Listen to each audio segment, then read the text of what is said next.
We knew one of these years the Rams were going to take Matt Stafford's successor, but did it have to be this year? Out of all the divisions to hit the nail on the head day one, it looks like the NFC East came out smelling like roses. The NFL draft is here. We're going to talk about the tails of the first round, and we'll bring you the best of the second round as it happens on Sunday Scaries with Buccs McGee.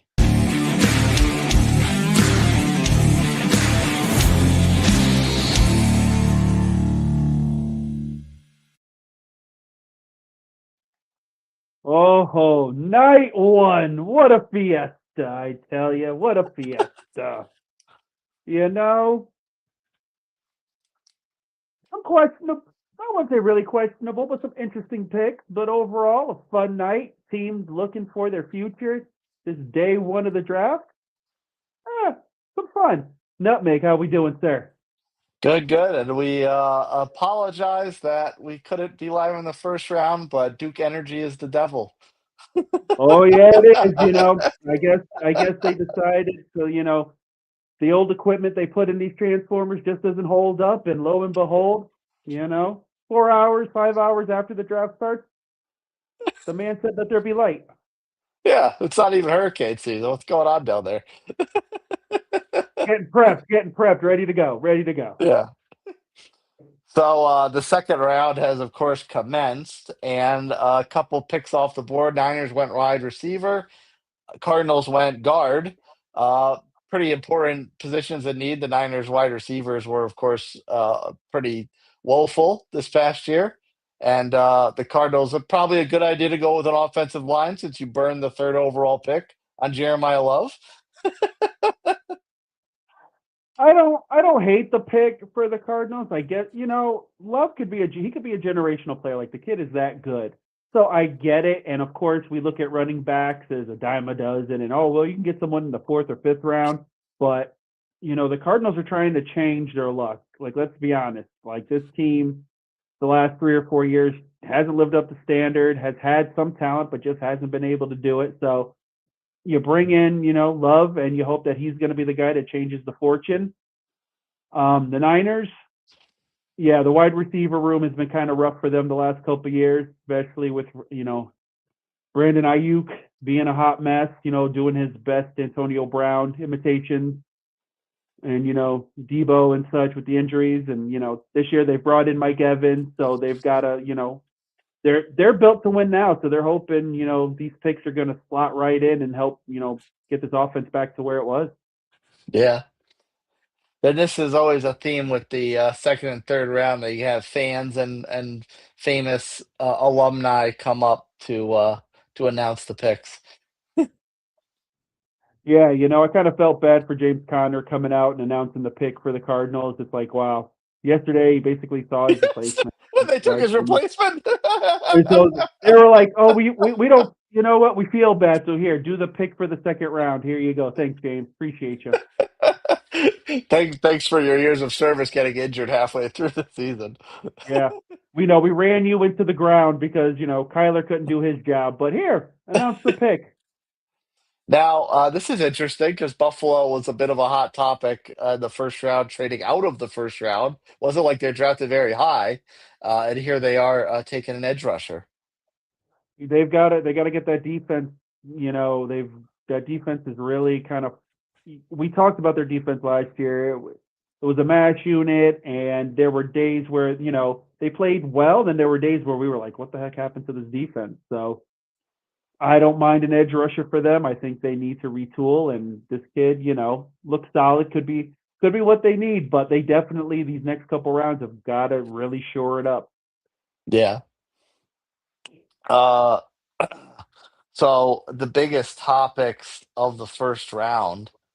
Well, you know what? We usually save this for the end of the show, but let's have some fun right off the bat. One of our favorite topics, the New York Football Jets.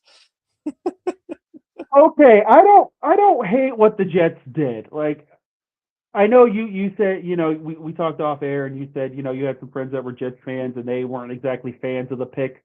But let's be honest, like this team was devoid of talent. This team was a mess. The quarterback was horrible. They didn't have a receiver go over 400 yards. It was just a cluster. So you knew they were going to try to rebuild it. I don't mind the pick. I think they're guys that could, spell, some relief for this team. Yeah, and the Jets are a situation where they have so many holes.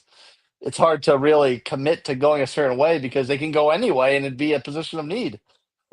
Yeah, let's be honest. If they had gone cornerback both picks, no one would have been surprised because they didn't have an interception last year. So, Like a year and a half. yeah. So to me, they sat there and said, all right, they said Bailey was the guy at 2. They said, Bailey, you're going to be the corner. I think it was Bailey. He's going to be the guy.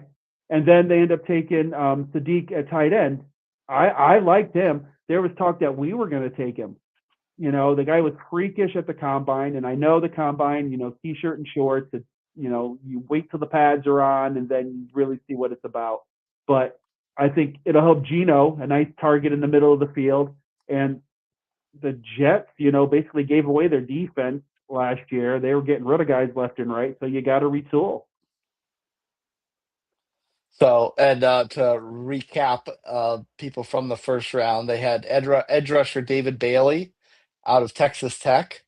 Mm-hmm. And then they took, like as you said, Kenyon Sadiq out of Oregon, the tight end, and Omar Cooper Jr., wide receiver from the national champion Hoosiers. So a lot of weapons, and I don't know how I forgot that Gino was their quarterback, but their quarterback situation is a little bit of an issue. So it's a bit, even though you like the tight end, it's odd to use first round picks on weapons when your quarterback situation is a bit questionable. Yeah, but if you look at the quarterback situation now as opposed to what it was last year, it's better. Like it's better. Gino definitely serviceable. He's gonna be able to make some throws. Yeah, he's not he's not top tier elite, but it's better than what they had. Yeah. So you go with it. You hope. I guess the Jets are hoping maybe they find something in this draft. I would think they would try to get a quarterback. I don't think so. If you looked at who's left, I don't know if they're going to go that route or they're just going to ride Geno out and hope next year's draft is going to be where they hit. But overall, they've got it. Their offense looks better than it did last year. Yeah, well, you said the next best quarterback on the board is from North Dakota State, the alum status of one Carson Wentz and Trey Lance. Well, I think they had him at fourth best. I think the best one right now is Carson Beck. Now, Carson not Wentz. people are not a lot of people are high on Carson Beck. I think the guy's got some talent, but he's got to go into a situation where he's not the guy. These next quarterbacks that come off the board, they can't be the guy. They've got to get in a position where they can sit behind somebody, learn, and go from there. Because I think if you throw Carson Beck out week 1, unless he's an anomaly, it's gonna be ugly. Now, I think it's as much as I can make jokes about Gino. I think their smart play would be to let someone sit for at least a year, if not two, and unless Gino is absolutely horrendous, because there is no one available that they could throw right in. So you would just screw things up doing that. Yeah, exactly. At this point, no one's picking the Jets to win the division. No one's picking the Jets to win the playoffs. At this point, if they can win 5 or 6 games, then they're way ahead of schedule. Let's be honest. Yeah. So you get Geno in there. If you think you find your guy in this draft, you let him sit, you let him learn, watch. You get these other guys, their run, and you see what happens. Another pick on the board, and continuing a theme from the first round. A lot of Buckeyes in the first round. So the Texans beef up that interior line. Like they really need to bust. Like they really need defense. Like really? Does this team really need defense? Because let's be honest, that team is ridiculous. They need a quarterback. Yes. Let's be honest. And you know what? This is the year that either CJ gets it right or they're looking elsewhere. So this is it's either now or never for him. They've got the defense, so that's not a problem. It's just, can he get out of his own way mentally and get it done? Well, I actually liked, as much as I hate to give them credit for anything, I liked what they did in the first round with Kalen Rutledge because their offensive line was a huge factor to why CJ Stroud was so terrible last year. So I think they went exactly what they needed to in the first round. But to your point, loading up on defense is just nothing more than depth, and depth is a hard argument to sell in the second round. Those are prime picks still. But it's one of those things where, okay, if McDonald from Ohio Ohio State hits, then they're sitting there saying, okay, well, who's expendable? Because let's be honest, they've got riches on that defensive side of the ball. It's just they need to be healthy offensively. That's been the problem. They need to be healthy on the offensive side of the ball. And I think if CJ just relaxes and just plays within the framework of the offense, they're going to be fine. But I think he felt last year he had to do more, and it just fell apart for them. But hey, if you can beef up the defense, and the Eagles are a perfect example. They're always taking somebody on defense. You literally could take 5 guys off that defense, and they still got guys who could step in. So hey, if you can get it, you get it. Yeah, that's a deeper topic for us to dive into as for the NFC as a whole. But yeah, Howie definitely moved away from his bread and butter strategy in the draft. No, yeah, he definitely did. But the Eagles, the last couple of years, it's like it seems the way they get that defense set up, it's like they're willing to win games 7-3 because they just believe in that defense, and that defense has been solid. So Houston is just going to continue to build, and hopefully they can get healthy on the offensive side of the ball. I do want to bring up one last point on the Jets because you sent me something via TikTok earlier today, and apparently there's a little bit of a conspiracy theory, we could say, for the pick Tinfoil hat. after. So who is the number 3 pick this year? No. The pick after the Raiders. That's David Okay, Bailey from the Jets. David Bailey's going to be a Hall of Famer. Putting right now, bet your house on it, bet your kids, whatever. It's guaranteed. I have found it. I have found the information. It's automatic. So, It's I mean, I automatic. guess we'll clap it up for the Jets on that. They probably just drafted the next Lawrence Taylor. No, they need another like 30 players, and they're good to go. Yeah. On the note of Fernando, I mean, this wasn't much of a surprise. People have known this was going to be the pick for about 3 months, and that's just going back to the college football playoff, let alone the entire season. Uh, what do you like here? I mean, this he's coming into a Raiders organization with your main man Tom at the helm, and kind of starting from scratch with a new offensive voice, the Wonderkin out of Seattle. It's gonna be interesting. It's Fernando. I think he's got it. What people were trying to knock on him leading up to this was the fact that they ran a lot of RPO kind of stuff, a lot of predetermined stuff. And Hmm. now, in the NFL, it's, when you're the man, but when you're the man under center, sometimes that you got to figure it out and you got to make it happen. So it's going to be interesting to see how Fernando handles that. But I think they're going to set him up for success. He's got pieces around him, Genti at running back. The wide receivers are solid, Jacoby Myers and guys. I think the Raiders are on their way. They just can't rush him. So I think you have to let Cousins start and just let it happen. And when it gets to that point where, okay, either Cousins totally bombs or, you feel, Fernando has just got it and you're ready to let him run, then there you go. But yeah, like this was the no-brainer pick of the year. So hey, like I mean, as because they as they usually tend to do. because let's be honest, if you look at the quarterback classes, this is not a really strong quarterback class. If you're No. talking next year, yeah, there's picks aplenty. There's a couple guys. Here it's Fernando, and then everybody else. Yeah, it's gonna be next year. You're probably gonna have Arch. You might have Dante Moore, who decided he didn't want to be a Jet this year, of course. So he might have to play another year because it's like I'm telling you right now, he's got Jets gear, and he's like, yo, I just need them to win like 6, 7 games. That's all I need. I need 6 to 7, and then I'm good. And then I'm signing. I'm declaring for the draft. Yeah. Another top pick that kind of, I don't know if it scratched my head a little bit, but sticking with the Ohio State theme, the Titans took Carnell Tate with the fourth overall pick, and now it's Very usually, surprised. yeah, and now it's usually not uh, a great, unless it's some generational talent. It's not very common for receivers to go that high because receivers have diva brain as it is, and you put a high draft pick on them, it kind of makes them even worse.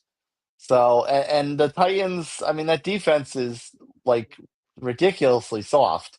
So I'm kind of surprised and wondering if Robert Saleh was, like he actually sees something out of his defense he likes enough to go offense, to go wide receiver here. Well, look, the last receiver to go that high was what, Marvin Harrison Jr. Yeah. So I thought that's where Love was going to fall. I almost was ready to put it in Sharpie. I thought Jeremiah Love was going to fall, and he would have been perfect for Tennessee. But Cam Ward needs some weapons. Let's be real. He does need some weapons, and it's legit. So But but even in I the think, case of Love, that's still offense. So you're not as surprised that they still sided with offense one way or the other, even the way you thought it would go. yeah, I think they probably the defense. Yeah, defense isn't the greatest, but I think they've got pieces on the defense, and they probably felt that they could pick up pieces second, third round, and just kind of build from there. Um, Tate is. I think if Love had been around, they would have went Love, but Love was gone, so they said, all right, we got to get Cam somebody. So let's go with Tate. Yeah, no, I don't mind the pick. I think he does need a number one kind of guy. Now Tate wasn't a number one at Ohio State, so this is going to be interesting to see how he turns into the Mhm. number one. But if you're Tennessee, you got to load up the offense. You got to get the pieces. I think Saleh will be able to handle to get the defense to where it needs to be. But at this point, Tennessee's just throwing stuff, and you're going to see what happens. Yeah. All right. I think the big meat of the story of the first round was the NFC East because, as we talked off air, they all kind of won here.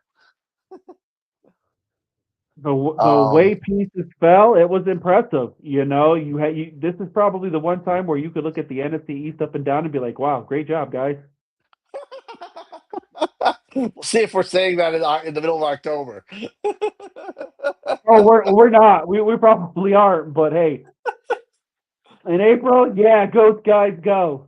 Yeah. So the Giants, I think the Giants were the big winners because they beefed up the middle of their defense with yet again another Ohio State Buckeye, Arvell Reese. And they got probably the best offensive lineman, the best tackle in this class in Francis Mauigoa out of Miami. Uh, Basically, got him for Dexter Lawrence. yeah. Yeah. Which I find that funny. Like, what was the point of letting Trey Hendrickson walk if you were just going to get Dexter Lawrence and then have to go through the same situation in a couple of years? Well, that's Cincinnati for you. They're like, okay, well, maybe he'll be happy here in Cincinnati for at least 2 years, and then when he decides he wants more money, we'll just let him walk. It's Cincinnati. We know how they roll. they, They lose games, 49-50. It's just what it is. they know how to do defensive ends well, but not the other 10 positions on that side of the field.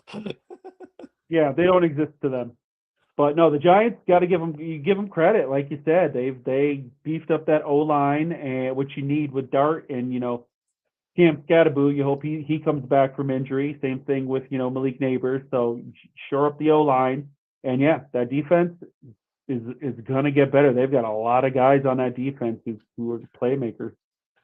How much do you think a tackle like Maugoa can discipline Jackson Dart not to run around like a crazy man all the time? Like, is he actually going to stay in the pocket and let a tackle like this kid do his job and protect him instead of running out and getting hit again? I think Dart really, if he hasn't learned from last year, he may never learn. At the end of the day, you're a quarterback. Yes, it's great to break out, get the runs and stuff, and want to get that extra yards and be the tough guy. There's a time to do that, and there's a time to slide, and he really needs to understand. It doesn't matter who you've got on that line. If he has it in his head that he's going to run and try to do something, he's going to do it. So that all comes down to Dart. He's got to say, I got to live to play another down. He's got it, because getting hurt in week 3 and then you're out for 5 or 6 weeks, that's basically your season. Mm-hmm. So that's all up to Jackson Dart. He's got to do the right thing. The Giants are going to put the pieces around him, and he's got to be smart about it. So that's all on him. But the Giants did exactly what they needed to do. And do you think linebacker was the weak spot of their defense? I mean, their defense wasn't terrible last year. No, they got Brian Burns, Abdul Carter. They've got guys all over the place. Like that defense, I think is going to take some leaps this year.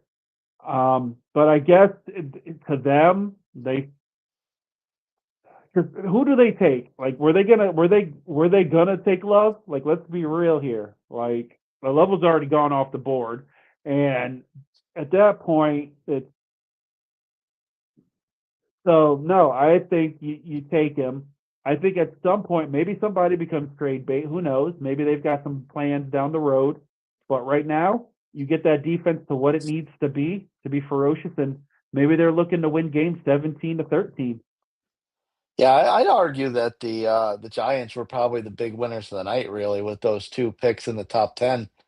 I mean, it's already an advantage to have 2 top 10 picks, but then to hit on both of them. Oh yeah, that's when you can hit on both. Hey, there you go. It's just what do they do?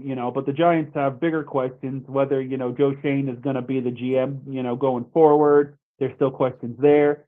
So, they're doing well in the draft, but will it translate to wins on the field for them? New coach, new culture. So we'll see what happens. The Cleveland Browns just took their second wide receiver of the draft. So obviously there's faith in Shador here. Oh no, they're getting no. You need Deshaun Watson. He needs receivers. Get ready. I'm telling you right now, Deshaun Watson's going to start week 1. I guarantee it. Because why? Because it's a Cleveland thing. It's a Cleveland thing. Let's be real. I mean, if you can't get rid of him, you just have to eat that contract. You just have to eat it because you can't. Like No, there is no way they can save face to the fans, to the media, to anyone going back to Watson. There's no way. no, that's a Cleveland thing. I need the drama. I need the good stuff, It's the and drama. Cleveland provides that for me. Myles Garrett, I hate it here. Trade me, trade me, trade me. Here's like 48. Here's 48 million a year or whatever. Okay, I'll stay. Okay, I love it here. No, I don't want. I want to see it all fall apart. I want to see it all fall apart. So they're gonna start Watson. I'm telling you right now. Unless Shador all of a sudden wakes up and is like, "Wow, I know how to really quarterback." Dylan Gabriel should have just said, "Trade me to the Jets." He could have been a starter there, maybe. I don't know, but He no. probably would have been. Let's be I take realistic. Dylan Gabriel over Gino. Leave Gino alone. He had to go. He went back home. Leave Gino alone. At the end of the day, it's Cleveland. It's what Cleveland does. Maybe they get smart and say, all right, no, Deshaun, we're just going to let you sit home and take that money and do your thing. But no, I wouldn't be surprised to see Deshaun Watson play. Would you like to deviate from our NFC's conversation with the Chiefs on the clock at the moment? Look at the team getting an edge rusher there, Mason Thomas. Now, all right. So Chiefs trade up and go cornerback. Okay. Which is fine, but considering the fact that you just let two all pro quarterbacks walk. Because you had no money. Why? Because you just said, oh, let's just give Patrick the moon and the stars. We won't worry about money. We'll be fine. Then you end up trading people off, and then you're like, okay, well, we need cornerback, so I guess we better trade up. So I get it. You did you weren't going to pay those guys. Um, but what's your wide receiver room look like? Like, do you really think I trust your wide receiver room? Yeah.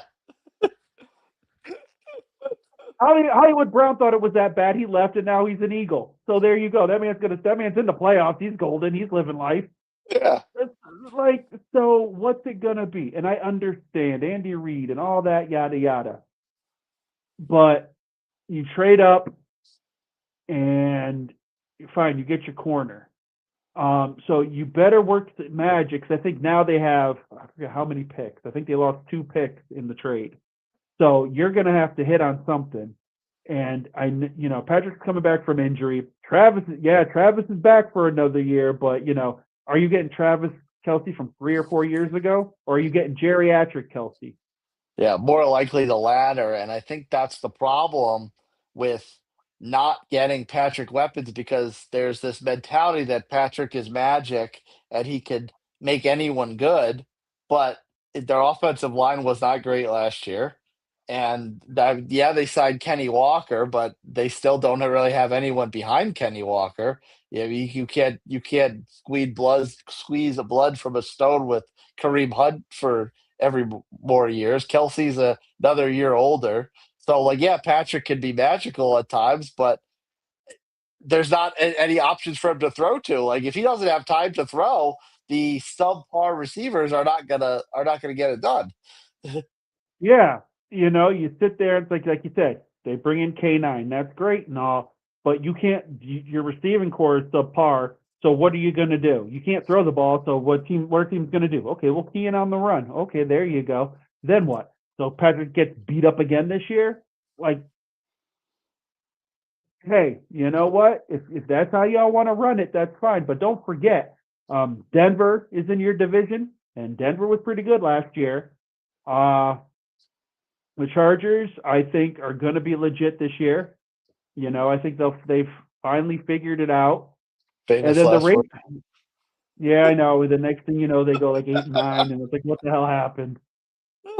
And then the Raiders could be fun. Who knows? The Raiders could be fun. The Raiders might steal a game from you guys. So it's not like you're not putting in Sharpie that the Chiefs are winning the division.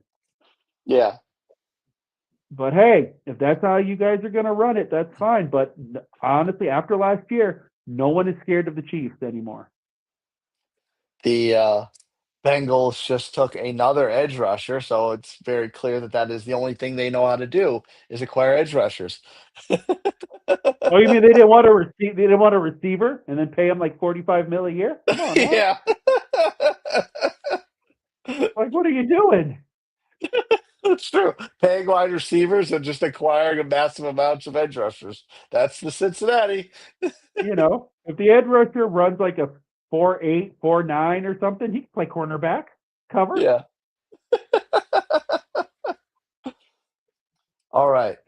Back to the NFC East. Let's get back to our fun little Ohio State, uh, basically being the developmental league for the NFL this year. Uh, but Washington hit on that one. Sunny Sunny Styles. I can't say that 5 times fast, apparently. He's Well, first of all, Washington needed to find the replacement for Bobby Wagner. Yeah. Love Bobby Wagner. Guy's been great. At this point, if he's still going to play, he's a situational kind of guy. I don't think he's the sideline to sideline guy anymore. And this could be the heir apparent. Like, Styles is incredible. The guy's talented. he's got the numbers from the combine. Like I said, shorts and t-shirts, is one thing till you put the helmet on, but he's a converted safety to linebacker. Guys, another guy who was great like that was Brian Urlacher, and we saw what kind of career he had. So, Mhm. this Styles could be the guy who's on that franchise for the next, 10 to 12 years, and could end up being a Hall of Famer. He is that good. Maybe it was a bit of a reality check that their best linebacker was Bobby Wagner. It maybe shook him a little bit to realize we should probably draft someone younger here. I think it was a situation where they were like, okay, if Jaden doesn't get hurt and such, okay, our defense has got enough pieces where we can survive. But it was also that, that whole, magical run of 2 years ago where they, were pulling wins out of anywhere and everywhere, and they just thought they could ride it. And last year was the stark reality that only happened, if you do that once, it ain't happening next year. So they know that they've got to get this defense young, and because the offense I think is solid, but I think a great pick, and they get a couple other pieces on that defense, and they should be in the thick of it again. Yeah. The Cowboys, another favorite topic of ours. Good old Dallas. And Jerry was very active, and I think for once his activity paid off.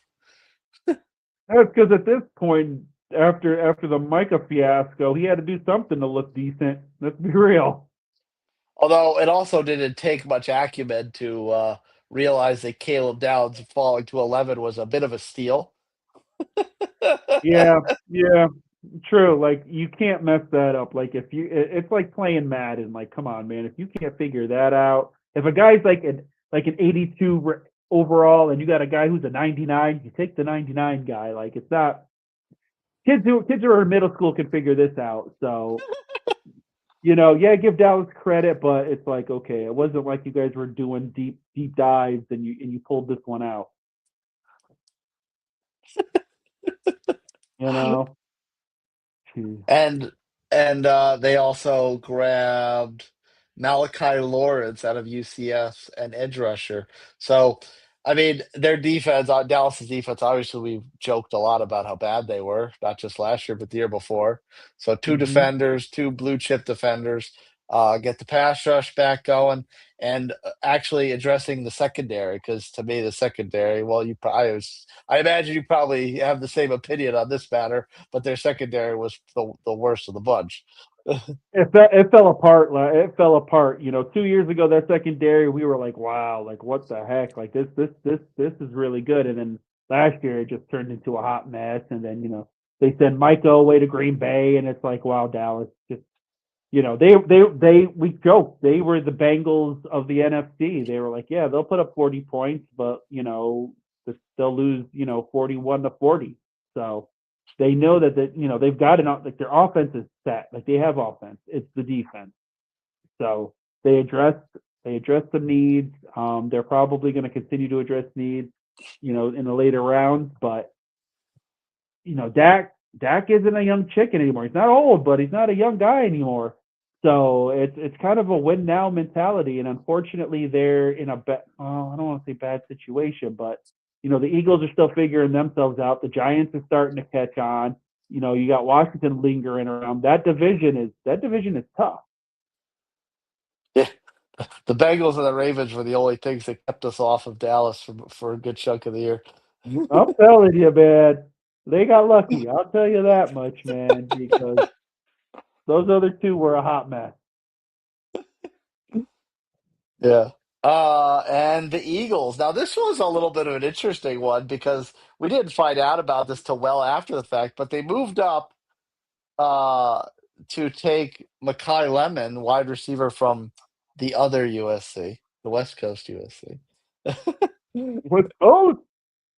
And I was I think my first reaction was, I mean, not that anyone was questioning what's going to happen with AJ Brown, but it was pretty much the cherry on top to confirm that deal with the Patriots is going to happen to go wide receiver here. The second worst second worst guarantee other than Fernando. Yeah. Literally, last a week and a half, it leaked out. Yeah, the Patriots and the Eagles. It's like, wow, dude. Okay, wow, no intrigue there.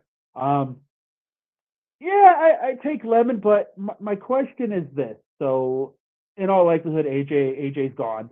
So you don't have a really tall, deep threat. So is it going to be a Yeah, this different guy's. type of offense? Now, mind you, Devontae Smith can get down the field and separate and such, but you don't have that, that big guy. You don't have the big receiver.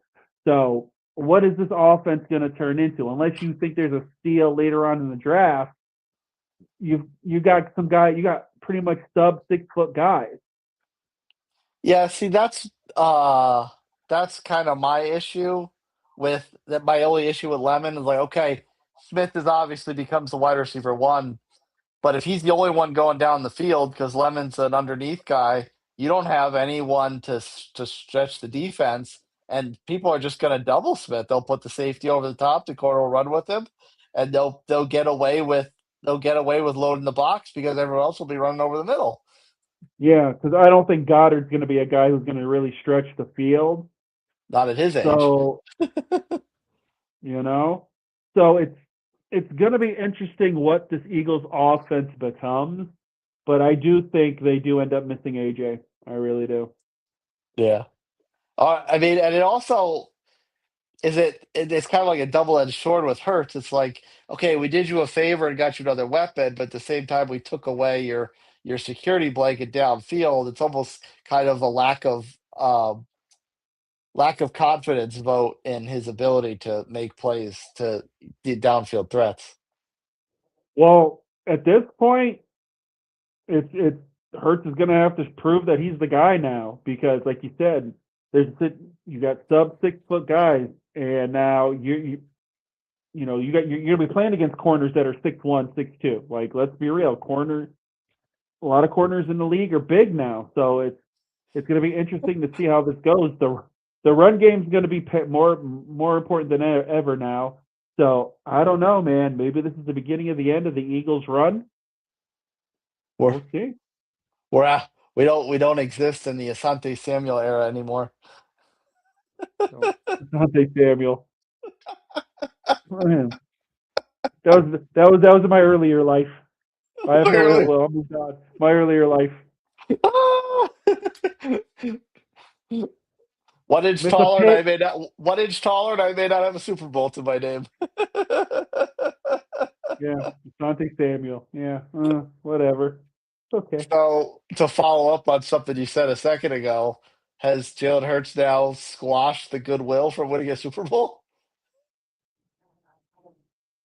You, I've never seen a franchise that has a franchise quarterback and just almost be unhappy with it. It's like he's got talent. He's legit. He is the top five. He's the top five quarterback in the league. You have to give him his flowers. But it's like everyone always finds something wrong with him. They're complaining. There's this. There's that. But they say there's issues in the locker room. But like until this all really comes out, we all can sit here and speculate forever. But this is the year. This is the year you're really going to find out what he is. Like if I had AJ freaking Brown, I'm throwing the ball to him every time. That man would have had like 1,800 yards. Like the guy, like let's be real. Let's be real. Like unbelievable. But now, what kind of offense is this going to be? It's going to be interesting to see how this develops. But I'll tell you this, man. If it's halfway through the season and they're sitting there in second place or something like that, and all hell's breaking loose, you're gonna start hearing the birds. Yeah. Another edge rusher went off the board and two linebackers before him. And I think there, with the amount of edge rushers that have gone already in the second round, as well as everything that went in the first round, I feel like this is a very much sign of the times in the league with it being a quarterbacks league that teams just load up on edge rushers because it's all about pressure, pressure, pressure. It is, man. Like you got to be honest. If you don't have that pressure, your secondary, no matter how good it is, does nothing. You negate your secondary, so you need that. You need that rush. So yeah, I saw the Dolphins took Rodriguez from Texas Tech. I liked him. I'm not gonna lie, he's good. He played some fullback there at Texas Tech. He's kind of like a gadget guy. He's gonna be good for the Dolphins if they can freaking do it right. I But we like know how what the the Dolphins do. Dolphins are doing, honestly. They took a corner at the end of the first round. They took Caden Proctor to beef up the offensive line. Jury's out on what their quarterback situation is going to be like, but At this that point, you got to think Ewers is the guy. You have to. I uh, don't know who else it would be. the Malik Willis situation. Oh, that's right. Forgot Malik. Yep. All Yeah, right. So it's Malik till week 7, 8, and then Hewers comes in, leads them on some like run, and then they just miss the playoffs. So the next thing you know, they're putting his face on the stadium. put him right now. Put him right next to Dan Marino. He's the next burrito. No, he becomes their Kirk Cousins. So that he just gets franchised like 6, 7 times, cashes in, becomes great, cashes in, gets that money. But I Very think good.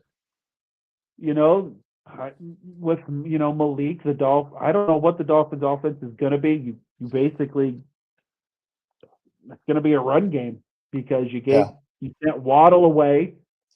We know Tyreek's gone, so it's Achan and whatever you got. yeah. And Achane stayed healthy last year, but he's obviously someone with a little bit of an injury past, so it could be a dicey situation for Oh, him. this year it could be if Malik isn't the guy, then this could be a rough one. Yeah. So the Dolphins had 2 picks, the Giants had 2 picks, the Cowboys had 2 picks. All these teams with multiple picks. That brings us up to a pretty interesting summation from the first round. Is 6 teams, a third of the league, did not have a first round draft pick. That is the Jacksonville Jaguars, my Indianapolis Colts. Thank you, Sauce Gardner. The Denver Broncos, the aforementioned Cincinnati Bengals, the aforementioned Buffalo Bills, and your favorite team to hate, the Atlanta Falcons. Yeah, Your yep. Falcons, current, how current favorite team to hate. yep, yep. There you go. There you go, Falcons. Enjoy that. Um, a lot of these teams were in a win now mode and felt, last year they gave up the picks in the draft. They followed the Rams mantra of F them picks and gave them away because they got pieces, and I could see, nowadays, you don't know what you're getting in the draft. Sometimes if that currency is going to get you a guarantee, then you do it. So you look at that list of teams, the Jags did that. With that was the Travis Hunter trade where they gave that up. You guys got Sauce Gardner, so you guys like the sauce and gave that away. And the Falcons, they got 2 quality defensive players. One guy might get suspended for a couple games.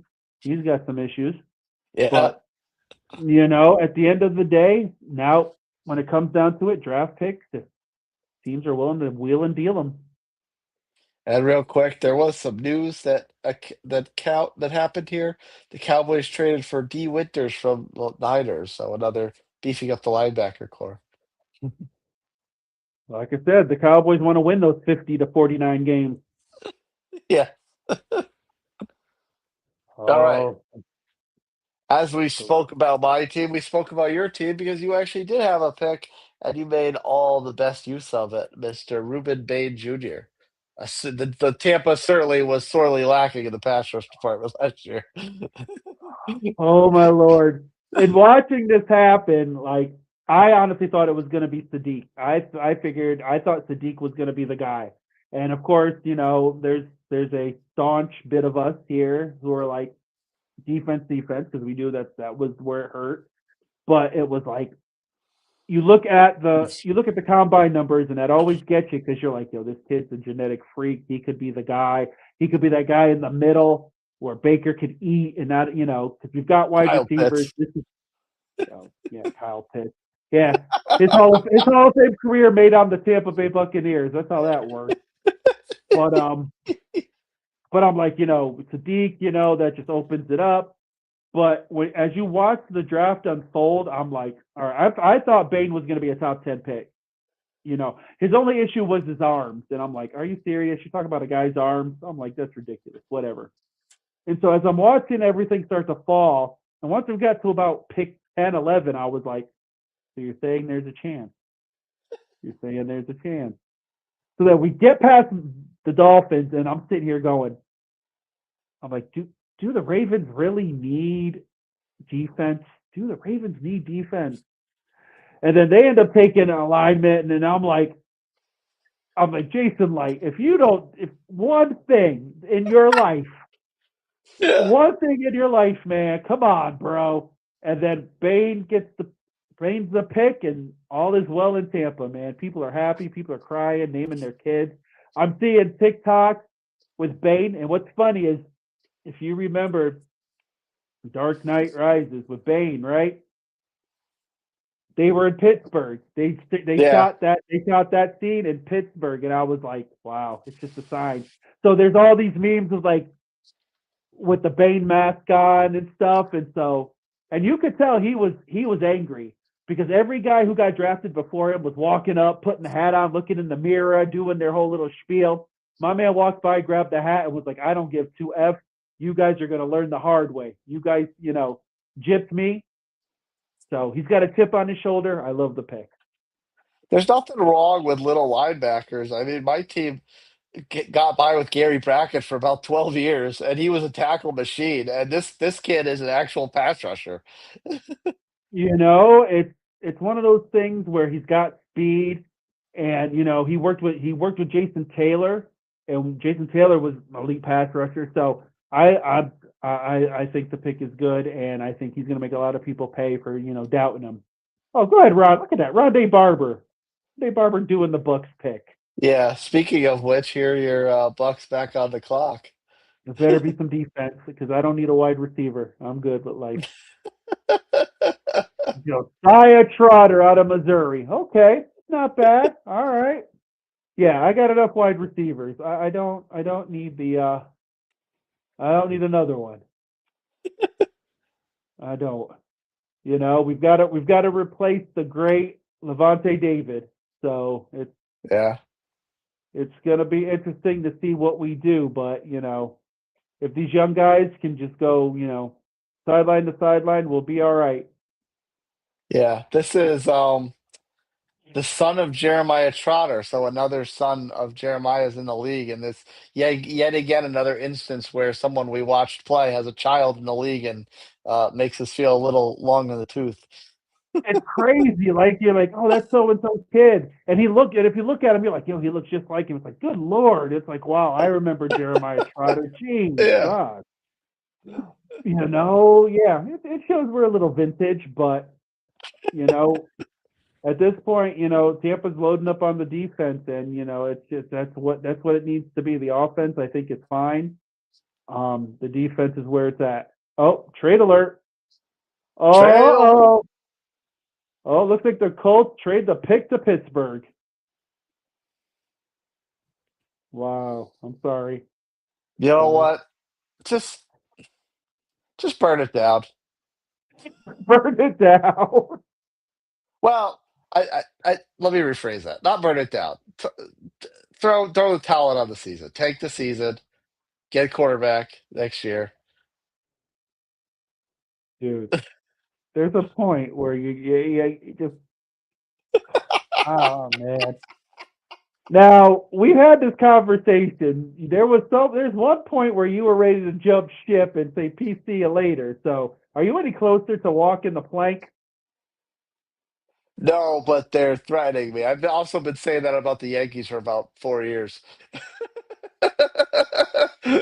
The Colts are definitely threatening, though. I mean, you can't botch off season after off season after off season for so long before royally irritating me. Yeah, I don't know why they would have traded it. I guess they felt there's more value a little farther down, but Unless that speaks to the overall theme that this is just not a deep draft. yeah, it's So true. It's so really not. Ballard's just saying there's no impact players we get in the second round. So let's Do just you? The Steelers got the 47th and the 249th pick from the Colts for the 53rd, the 135, and the 237th pick. All right. So you guys got like an extra pick out of it. You got extra pick, yeah. And It's the not the Steelers took Jeremy Bernard from Alabama. This is very interesting here because of course they had Lemon stolen from them. So this is kind of their get back to having a receiver after all. They're like, okay, this Jeremy guy looks all right. We'll take the Jeremy guy. Jeremy. Jeremy Bernard. I Well, mean, if he can here's my question. if that kid can turn into a barn burner, that's a great name for the radio and TV calls. I got a question for you though. Okay, the Jeremy to the Steelers get a wide. Burby. Sorry. Jeremy.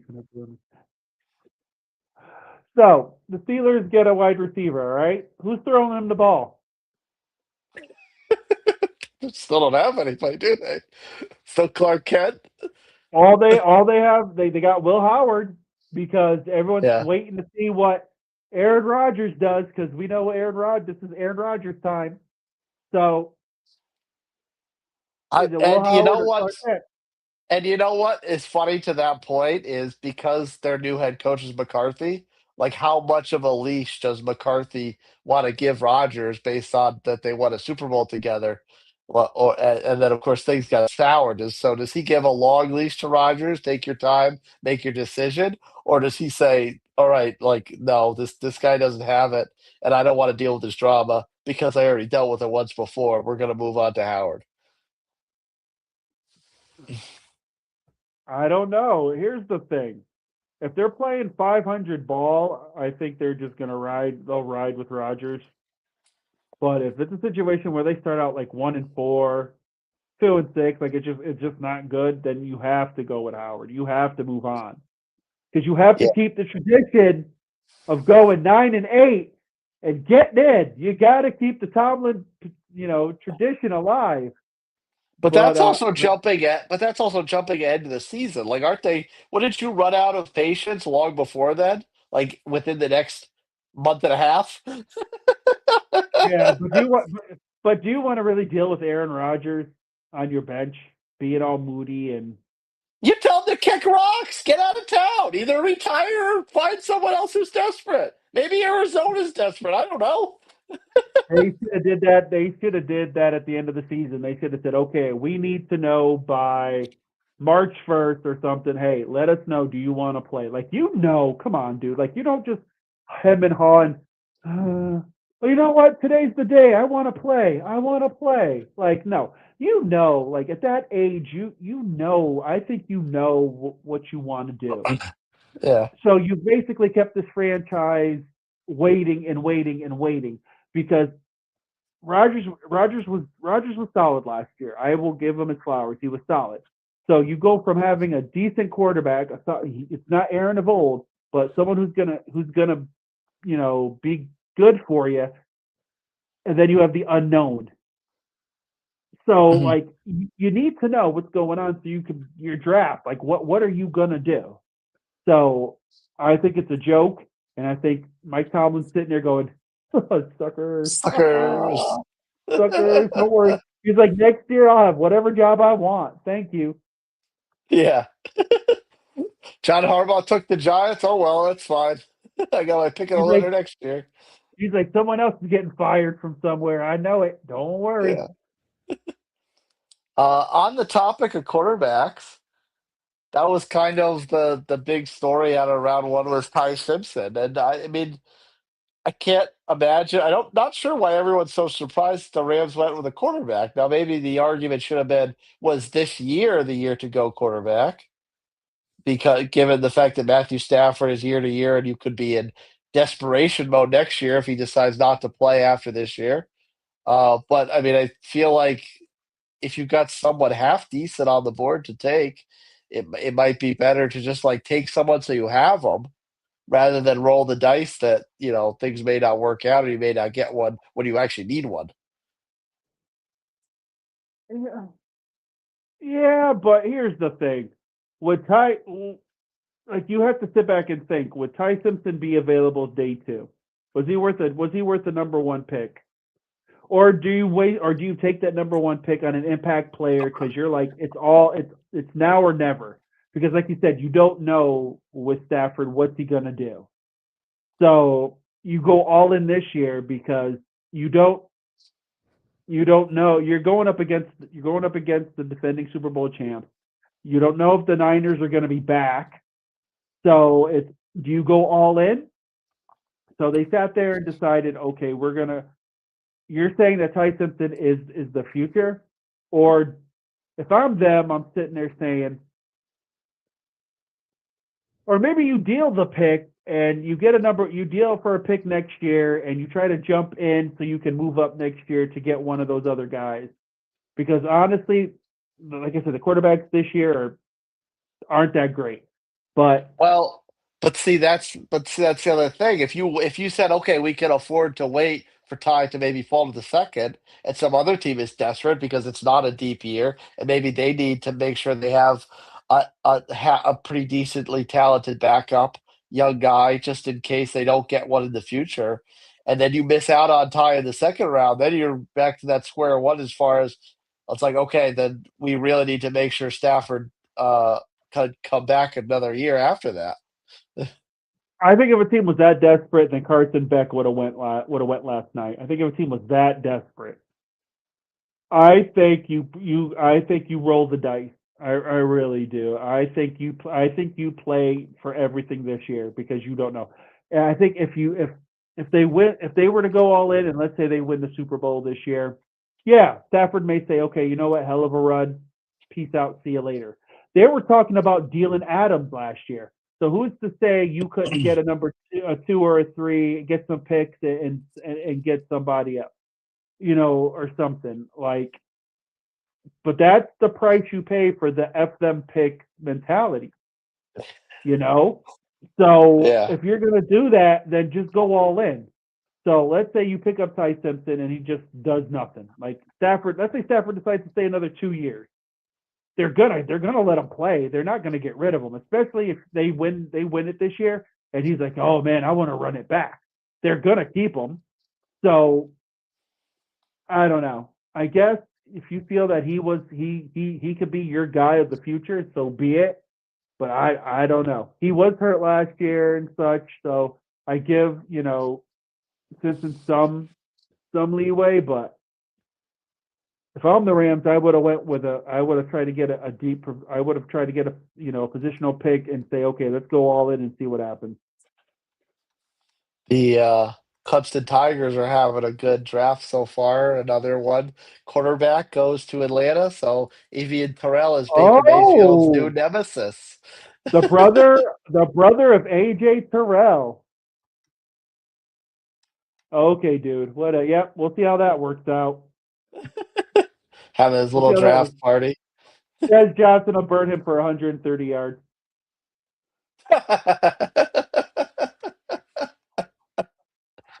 All good. Minnesota trades their pick to Carolina. Oh. Carolina. Oh. Now they I'm got it. Now actually I they actually went. am now curious. I'm curious to see what Carolina will do with that because I actually liked what they did in the first round, getting the offensive lineman from Georgia. Where's his Yeah, name? he Mason was Monroe Freeland. Freeling. Yep. Because I I like that. don't know.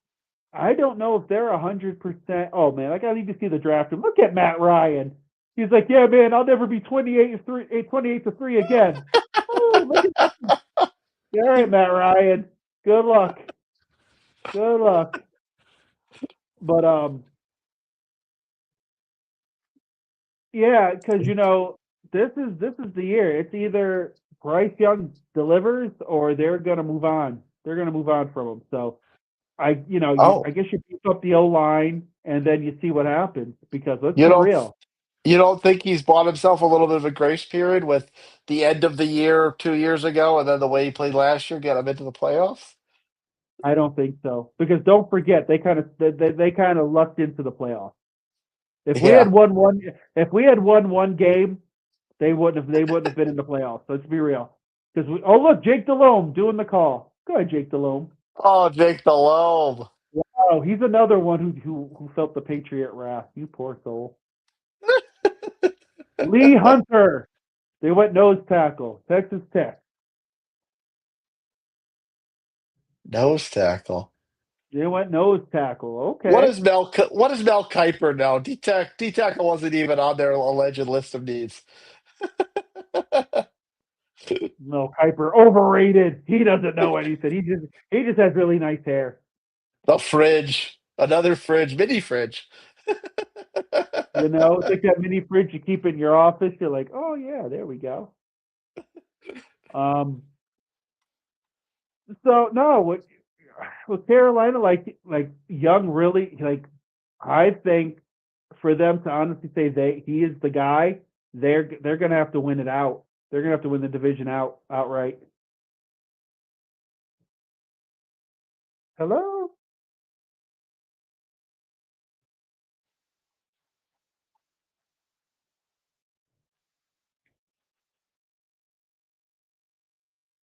Okay, I guess the street. Okay, man. Just because we talk about the Panthers, you don't have to disappear, man. It's not my fault that the Colts traded their Sorry. pick. Like, do I really need to see Terrell? Dave, do I need to see the Falcons pick again? Like, really? Do we really have to go through this again? Like no one cares, bro. But anyways, no. When it comes to the Panthers, like at the end of the day, I think they've got to win the division outright, and then they're going to say, okay, Bryce, you're our guy.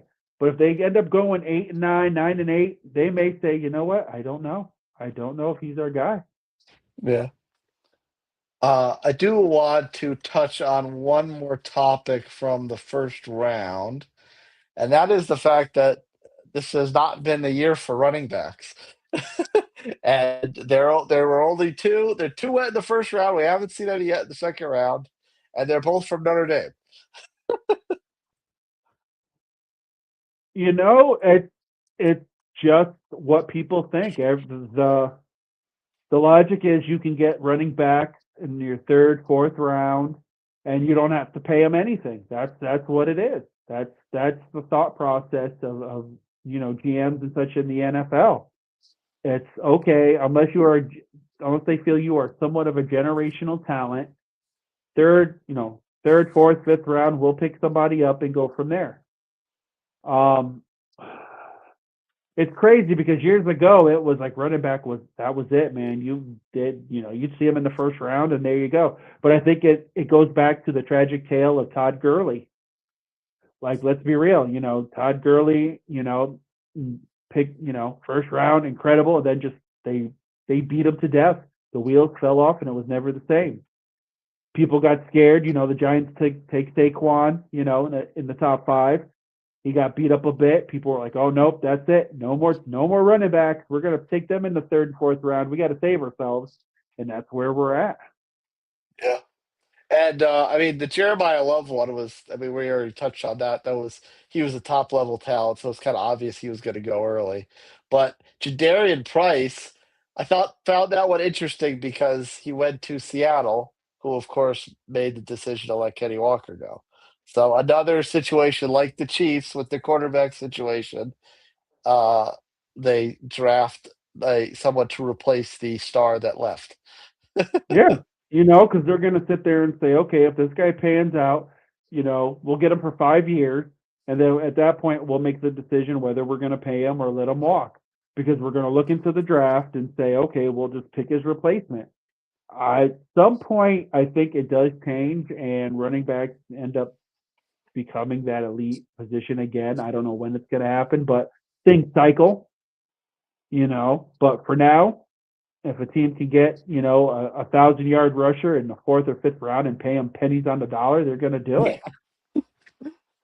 And only because I forgot to bring it up before on the topic of drafting players that you just let stars walk of the same position, the Chiefs' other first round pick was D tackle Peter Woods of Clemson.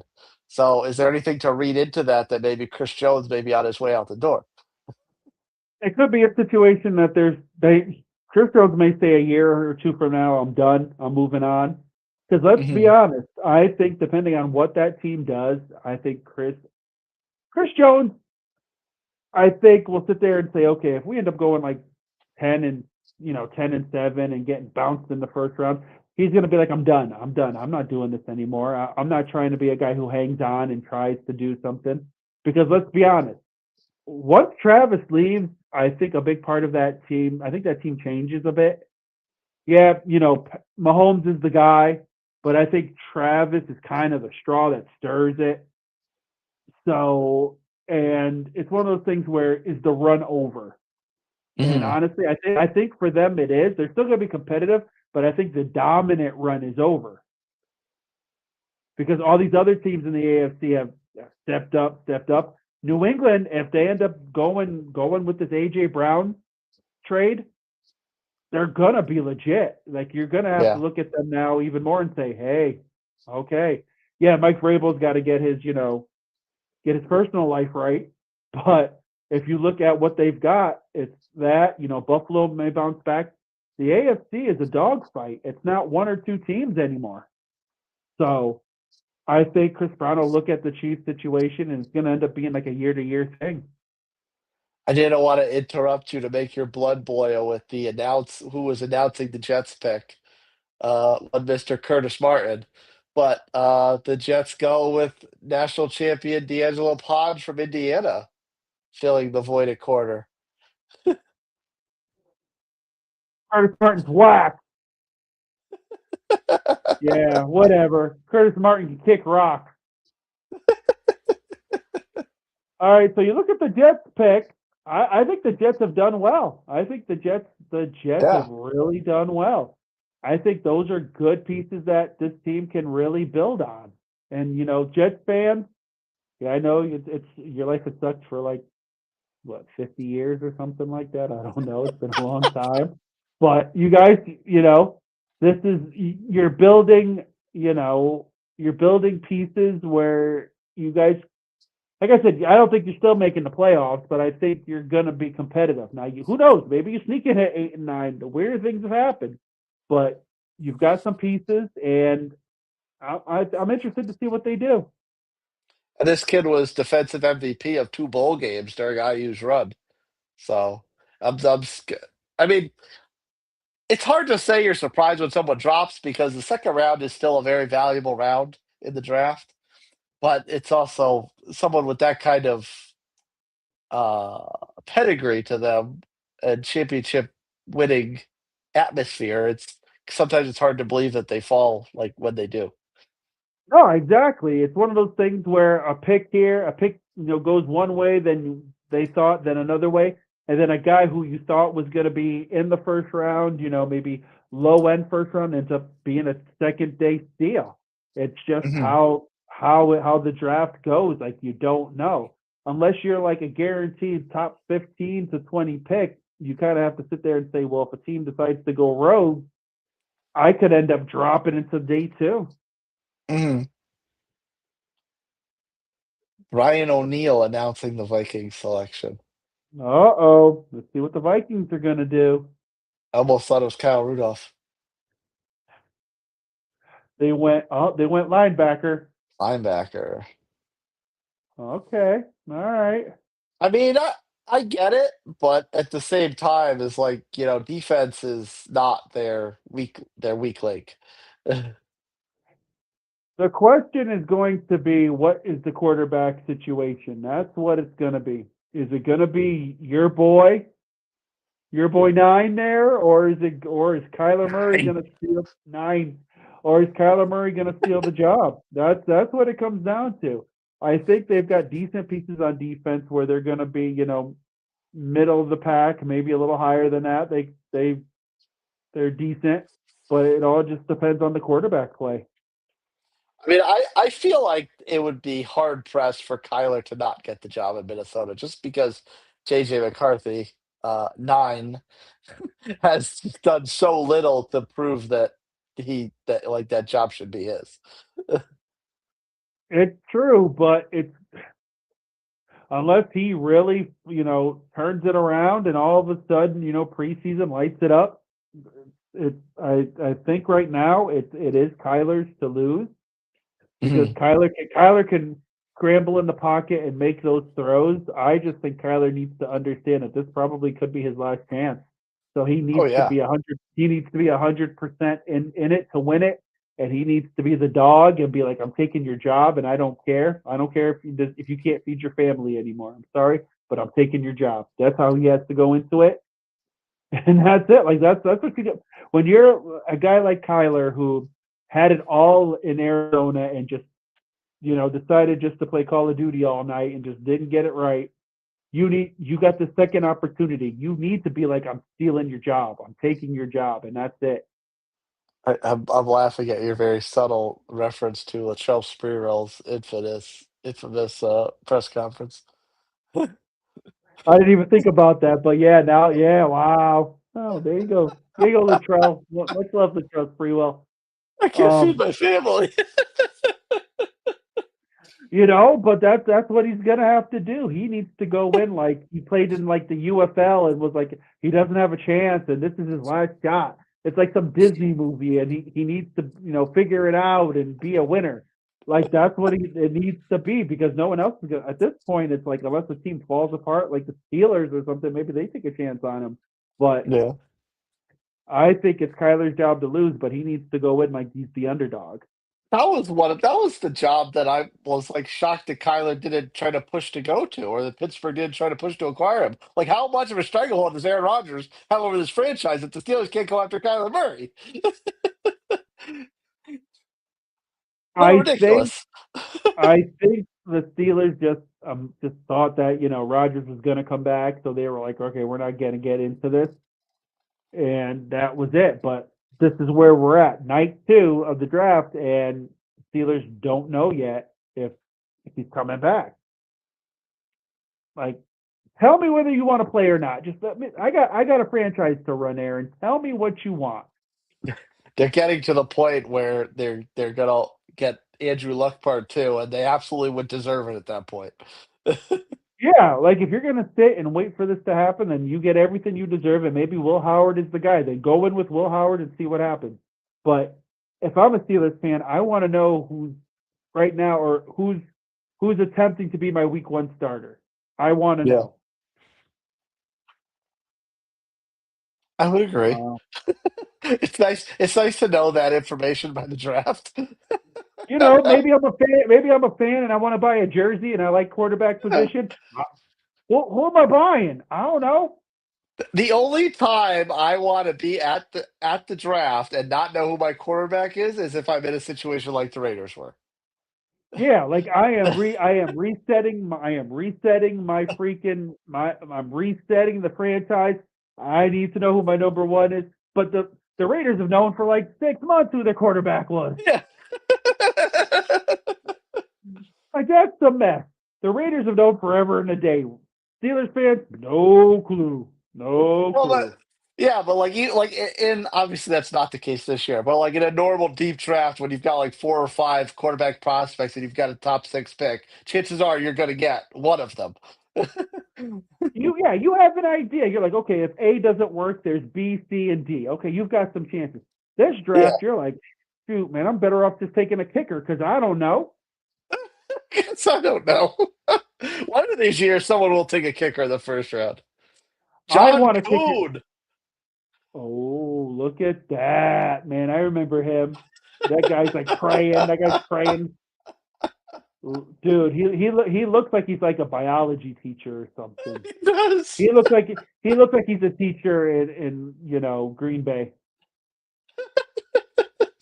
Good for you, buddy. Save the youth. Do your thing. Save the youth. Oh, they go Oh, defensive back. Gamecock. Oh, there you go.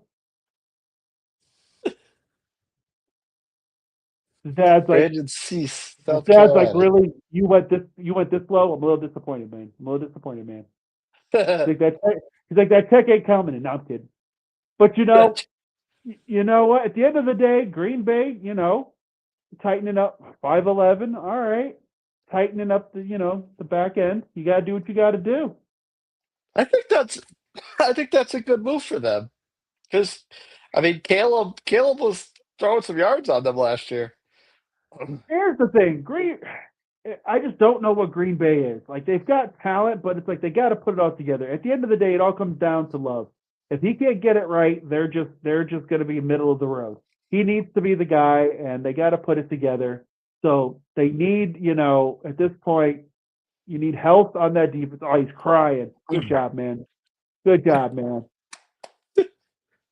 No, man. Hey, man, you made it, dude.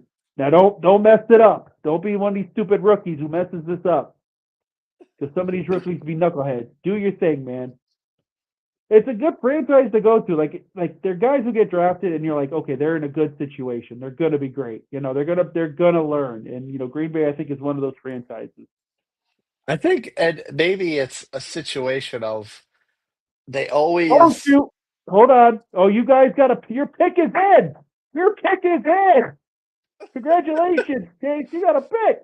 Nutmeg, get the pick. Oh, Pat McAfee, the man who got RKO'd at WrestleMania. The man who got RKO'd at WrestleMania, baby. Yeah. Pat McAfee doing his And then thing. All right. and then he decided to throw in the towel on his WWE career. Yeah, and he'll be back in like 6 months. All right, Nutmeg. Who do you think you're going offense or defense? What do you think? I want. Well, I mean, I would take the edge rusher run we're on, but I'd like a wide receiver, honestly. Oh, look at that guy. That guy is all about it, man. Oh, man, that dude's outfit was fancy. I like that. That Star Wars look right there. That Boba Fett, a.k.a. Mandalorian. I like it.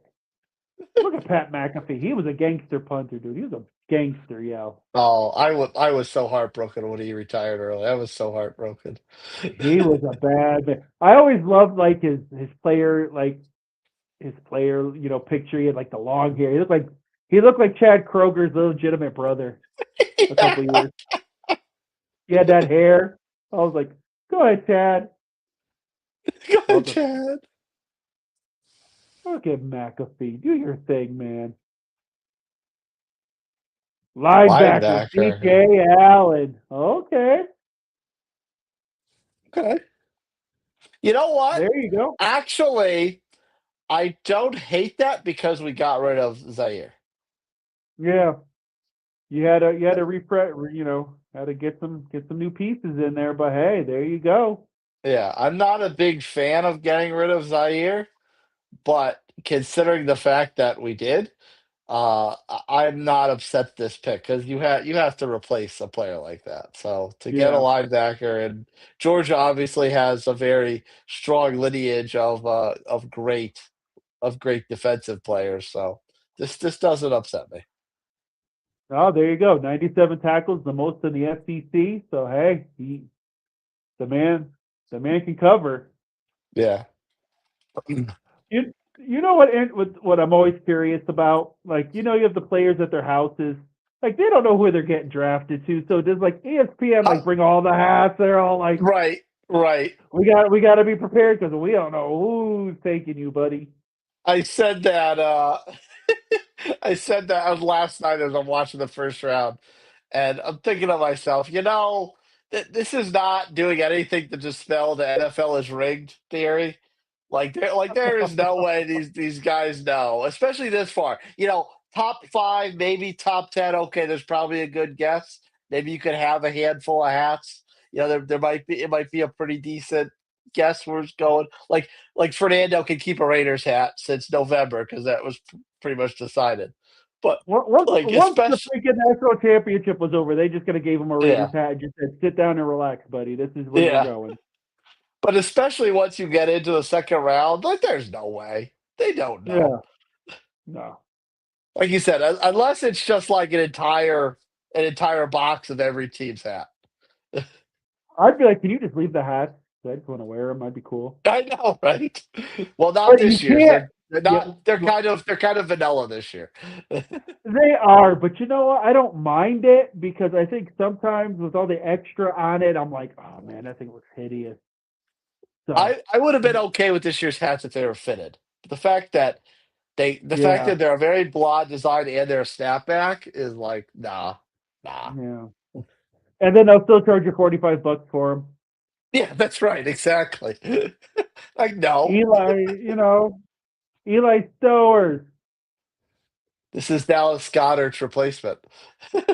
Yep, they're gonna go. You know what? Let's think about that though. They're probably gonna go to a lot of two wide receiver set. You got these smaller receivers, quick strike. You got this guy. Watch that offense changes once AJ's gone for good. Yeah. And probably Yeah. like a two tight end set, too. Two wides, two tight ends. Yep. Get ready for it. They're gonna run the wheels off of Saquon. The Eagles are gonna be Ooh, interesting, but hey, you kids got know what? hops. He was the top tight end in the nation. So there you go. Well, and he definitely got his share to look good last year with can't think of his name. Stovia? Tovia. Oh, that Yeah. winner, yeah, that winner, dude, man, what a mess! And him and his mom on TV all the time. I'm like, I can't watch Vanderbilt games anymore. I'm done with you. Chargers trade pick the New England. I guess there's no Oh, love lost from that playoff game.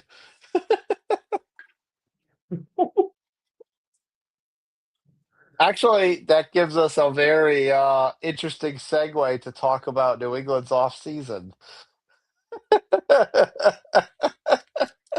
my man, Coach Vrabel, Boom Pit, Mike Vrabel, man. All right, dude, you gotta be single, bro. You gotta be single. You can't be doing what you're doing. You and what's it? You can't be doing these things, man. I, the thing that like kind of irritates me is like, okay, obviously Mike Vrabel kind of loses the good guy feel, cheating on his wife and such. But it's the same thing, as not nice as that is, it's not illegal. So why is Diana Rossuti losing her job? Why is Vrabel under investigation? Like this is making a mountain out of a molehill. Here's the thing. Like, I don't know for sure if they even messed around. Like first of all, who hired supposedly the private investigator to take these pictures or whatever. Her Like husband, that's none of allegedly. my. You know what?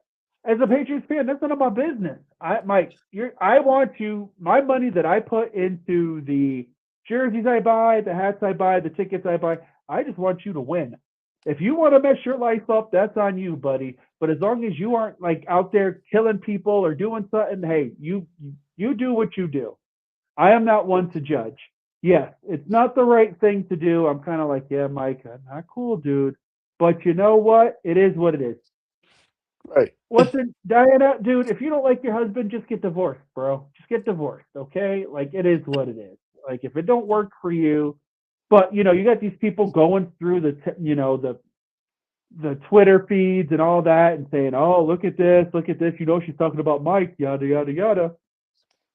Just keep your personal life personal, and you do your job. But unfortunately, we are in the world where we feel we have the right to judge and be in everybody's business regardless. Yeah. So it's sad.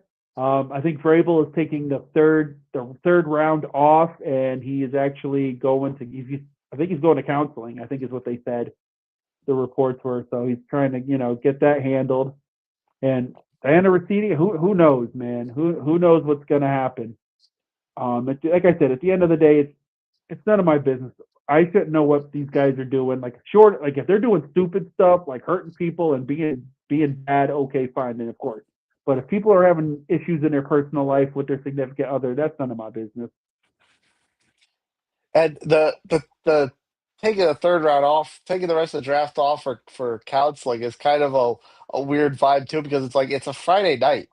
There's no who is counseling, right? Like what counselors? What therapist are you Well, going to see on a Friday night? I'm sure he's like going away, and then he's going to do it during the week, but he's going to step away, But It's a weird delivery because I'm like, okay, counseling is fine, but you're really gonna do it during the draft? Like, who's pulling the strings on this? well, I also think he's probably like, I need to get a handle on this, and maybe it's more of a serious situation than we know. It's Yeah, it's like I said, it sucks. I've always liked Vrabel. Vrabel's always been one of those players and stuff and coaches that you gravitate towards. So you hope he get, whatever is going on, regardless of, his family situation, he gets it right. But hey, New England feels strong enough to say, okay, Mike, go handle your business. Because let's be honest, you had the end of the Belichick era, which was a hot mess, and then you had, Gerard, Mayo for 1 year. You got to get Vrabel right. So take your time. What do All you right, so think? who's the pick? What do you think I mean, the Patriots kind of was a little bit of a surprise to go tackle. I think that maybe it was a bad look on Will Campbell after getting tossed around in the Super Bowl that they took a tackle in the first round. Yeah, you had to because like Campbell was great. Then all of a sudden it was just like, what the hell happened, man? Like it just was a mess. So who knows? Maybe they're gonna sit there and maybe I think they're gonna go defense. I think that maybe they found somebody. I think they might go a little defense. They got Well, Kevin by they, they picked up some nice pieces though. If you look at who they picked up in free agency, they picked up some nice pieces. they didn't have a former Patriot that could come and announce the pick. Goodell's back. I'd get Kevin Falk or something. What the hell? Yeah. What about what's his name? Gray. Couldn't get Gray to come down? Oh, stop it. A little, you didn't have to Hey, do that for my. You didn't have to do that for my Asante Samuel comment earlier. You didn't do that. I always keep one in the chamber. I gotta keep one. So they go edge. They go edge there. Oh, that he got rocked on that one. So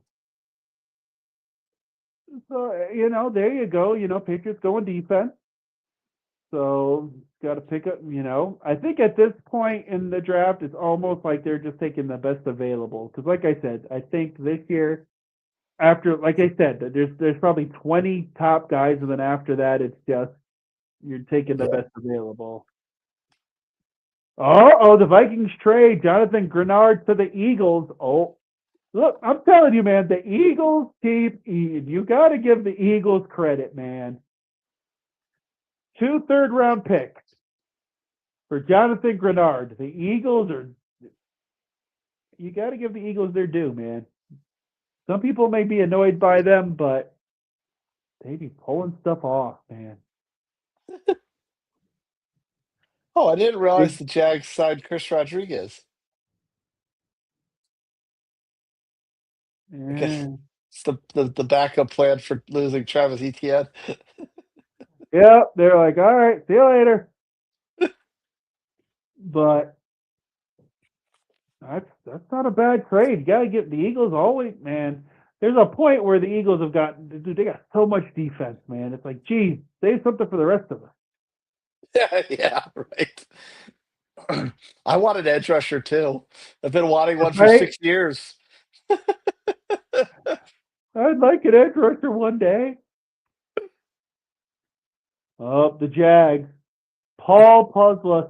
Look at Paul. Looking Oh, that's dapper. who that is. I was wondering who that was. Looking dapper. Looking dapper. And then they take a tight end. All right. You know what? Texas A&M has been getting a lot of guys. They've been getting a lot of guys drafted here. Texas A&M is solid, man. They've got some good. They've got some pieces. They got some guys. You can't knock it. Including one of their Yeah. receivers that went to the Cleveland Browns. So this kid had 19 receptions for 198 yards and 3 touchdowns. Yeah.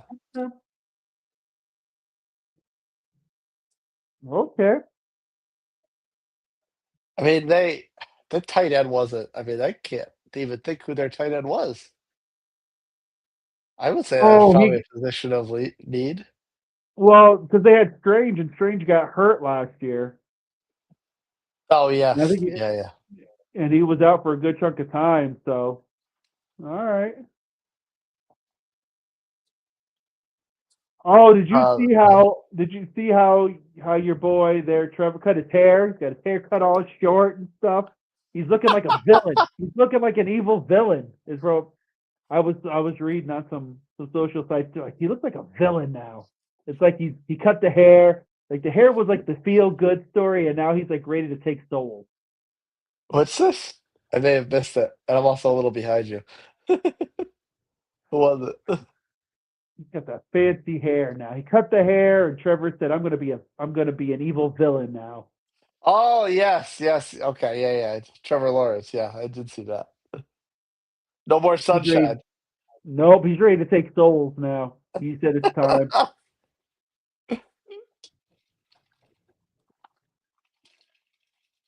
So the trade saved the Vikings 34 million in cap. He Interesting. went from "Sir, it's a pleasure to meet your daughter" to "She calls me daddy too." That's it. Now y'all better be careful in that division because that's what he's going to be saying when he's visiting, or when y'all are going to Orlando for the 1 year. Yes, that's right. Are you going to partake? Are you going to partake in some Orlando Jaguars games? Orlando Jaguars. I might actually go just so I can see how it is at Camping World. I haven't been to camp. The last time I was at Camping World was I went to a Garth WrestleMania? Brooks.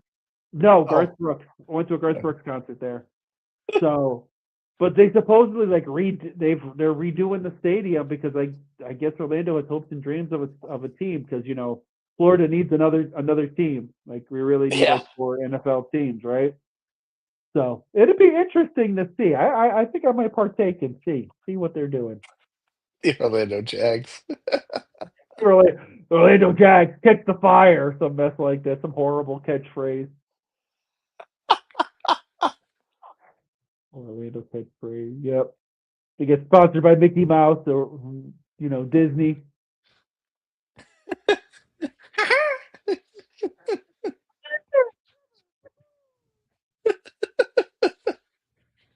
Unbelievable. But interesting. I don't remember this many commercials at the top of the second round. Because they're like nobody's watching this. They're like, okay, we're tied down because they're like, who did they pick? Who? Yeah. Unless at this, like I said, this draft literally was like 20 top players and then everybody else. Unless you really followed college football, you're like, who? Yeah. Where usually it's like you get into the third round and then you start going, okay, I think I saw that guy. I don't know for real. Yeah. Crazy. Bears pick is in. All right. I actually like what the Bears did in the first round with that safety. Yeah. No, the Bears. It's at this point, it just all comes down to it comes down to the offense. I think their defense is solid, and if Caleb can just be that guy, at this point, it's time. So possibly last year of Chicago Bears before they become the Indiana Bears. Yeah. Yep. There you go. Can't wait for that game. The Orlando Jags versus the Indiana Bears. Dun, dun, dun, dun, you know. Oh, I hope the AFC South plays the AFC North. That'll be fantastic. the AFC goes through Orlando. Yeah. Okay. The Unbelievable. NFC goes through Fort Wayne. Who would have thought? Who would have thought? Oh, and who's making the pick here? Devin Hester. And why is it a Heinz 57 Oh, sauce commercial? I'd hate him a lot more if that return touchdown actually wound up mattering. I Leaving have him. no reason to hate him though, because it only was relevant for about 10 minutes. Poor Devin. All right, Bears, who you taking? Jimbo Covert. Good old Jimbo. Hall of Fame class of 2020.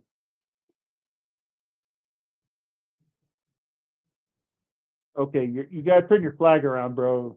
Your word, it's backwards. Like you were just on national TV, dude. That's not cool. Not cool. Like your friends are watching you at home, going, "Man, you had the flag backwards." My friend's an idiot. Yep.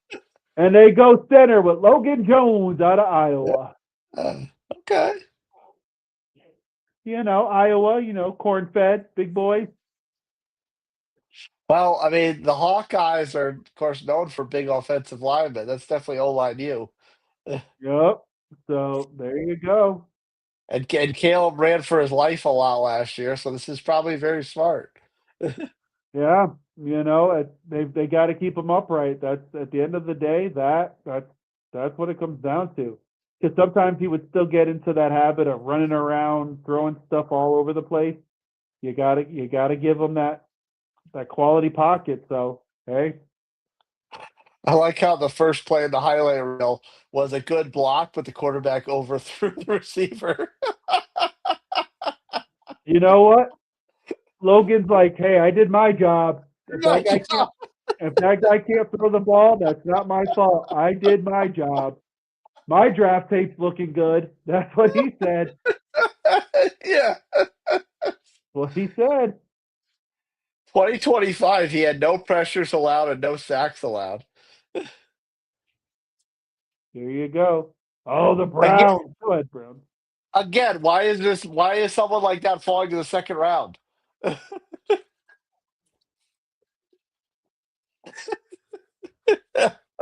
Good man, it's the NFL. I don't have all the answers. You see these stats, Oh, then you wonder sometimes. yeah. You're like, what? You're like, really? Yeah. Oh, The, Cleveland. shit, the Browns have had a lot of picks. Yeah, they can thank the Jags for that. Oh, this Yeah, is the Niners. Oh, this was the Niners. safety There from you Toledo. go. There it is.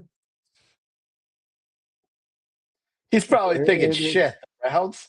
He said, damn it.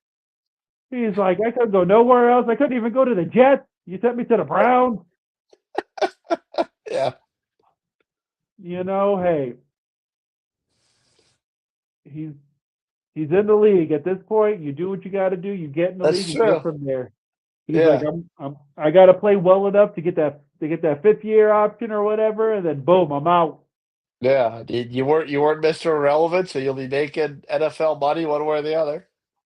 That's it. He's like, I'm not going to be Miles Garrett. I'm not staying there. I'm not staying. So hey, the Browns, solid pieces. You got to give them credit. I think they drafted pretty well. I love seeing safeties. I don't know. Maybe it's just because of Bob Sanders, but I love the safety position. It's always that spot where it's just like they're just the quarterback of that bad defense. It just safeties are just nasty.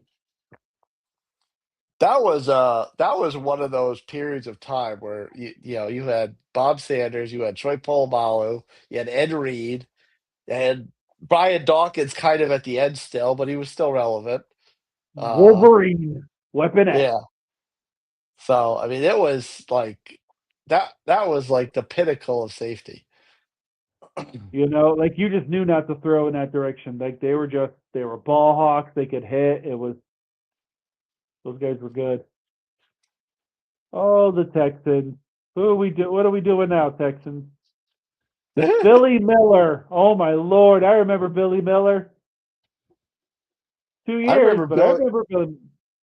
I remember Billy Miller too. I don't believe that he's this old looking.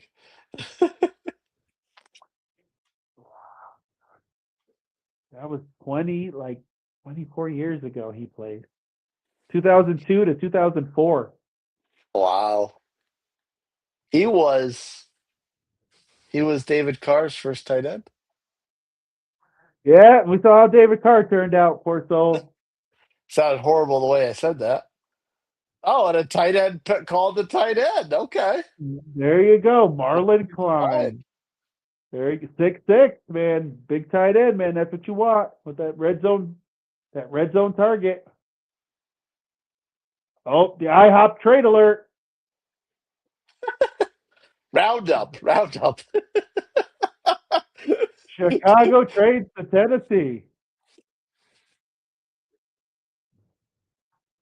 All right, there Don't, you go.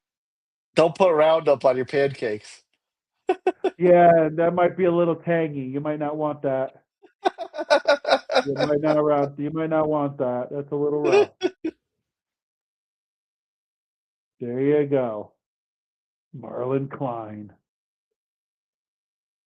Oh, I see the news alert on my phone for that Vikings Eagles trade. Yeah. They list Jonathan Grenard as Pro Bowl linebacker. Why are people using the Pro Bowl as some type of accomplishment? I I have no idea. Like the Pro Bowl, like literally hasn't been, I think, relevant for literally 10 to 15 years. So sad. Yeah, It's unless like, you've made like 10 Pro Bowls or something like that. Like, don't bother. and you sit there and like I remember watching it, you'd go to Hawaii, they'd have like, the skills competition and then you had the game. And now it's like, and I get it, safety reasons and all that, but it just, I don't know, just doesn't have it. I think you just don't even have the game anymore. Just vote them Pro Bowl, okay, or whatever, and call it a day. Yeah, So I don't know, man. It is what it is. we got probably about 5 more picks in the second round. Oh boy, here we go, and I feel like the first round went faster. yeah, I felt, well, but oh, yeah, well, let me see. First round. Let's see. They started this one a little after 7. Yeah, So, eh, we're coming up on 2 hours, and we still got 5 picks left. yeah, like I really don't need a Little Caesars commercial now. It's like, come on, kids. I noticed with the first round, like they were snappy. They were getting those picks in. Like somebody like Goodell went up there, announced the pick. The lower third said, "Pick is in, pick is in, pick is in." I'm like, damn. Yeah, and And that like one now, guy, what's his name? Dov Kleiman, spoiling picks 3 in advance. like you literally didn't even have to watch it. All you had to do was go on Twitter because you told me, and so I go on there and I'm looking and I'm like, yo, this dude's popping them off.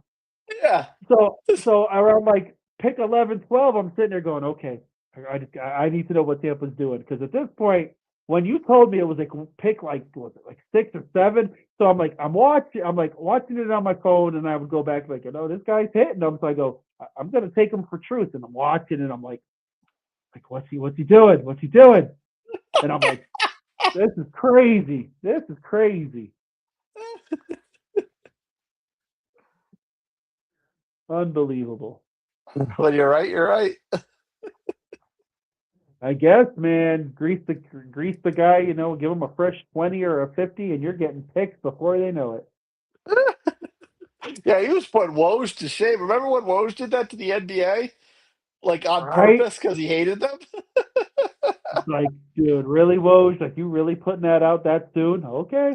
Well, better you than me, I guess. This guy was beating Woj's records. It was like, dude, forget it. He had the draft done in half the time.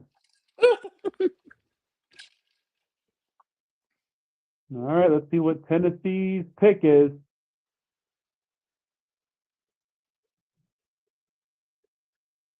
Let's go. What's with the watermelons?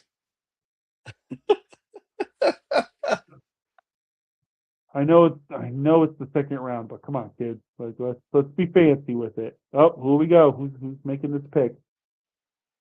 Look at that fancy suit. I almost thought it was the freak, but I don't think it is. No, I think that's a freak. No Jeffrey curse here. Simmons. Oh boy! And they take a linebacker Jr. from Texas. There you go. 6'2", Now, 238. now Robert Saleh wants to take defense. You know, he had to be fair. He had to try to do something. All right, there you go. Little linebacker action.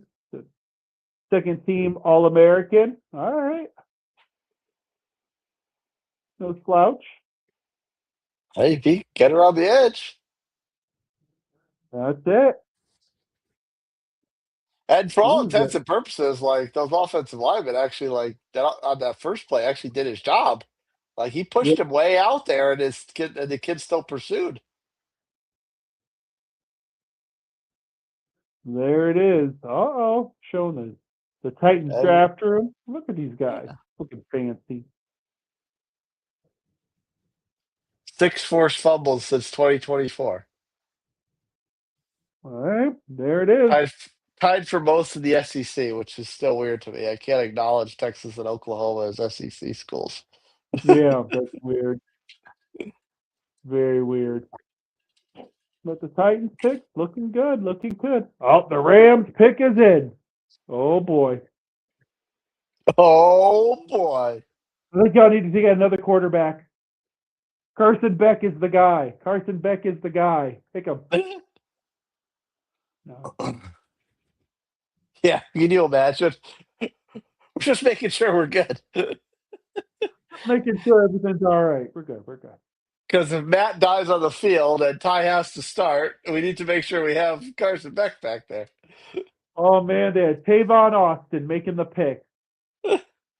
And they go tight end. Okay. Shocker. Of course they do. How many tight ends do they need? Are you going like a 4 tight end set? Like, for real. Who needs wide receivers or running backs? If you play for the Rams, you just go all tight end the entire time. Seriously, it's like Devontae, Puka, and then a bunch of tight ends. Yeah. And then sprinkle in a running back from time to time. That's But no. crazy. Don't sprinkle in running back too much. Kyrie Williams has to ride the bench. He has to hit his quota splitters in his ass. That's true. That's true. Because then they bring out Blake Corum, and that man all of a sudden gets like 8 straight carries. Yeah. Unbelievable. Oh, we have the IHOP trade alert. Denver Broncos are trading the pick too. Buffalo. Buffalo. Buffalo decides they want to make picks now. Yeah. Right. Buffalo said we Oh, want to play too. oh, sorry. I didn't know you were playing this year. Okay. The draft is today. Our fault. We didn't know. Sorry.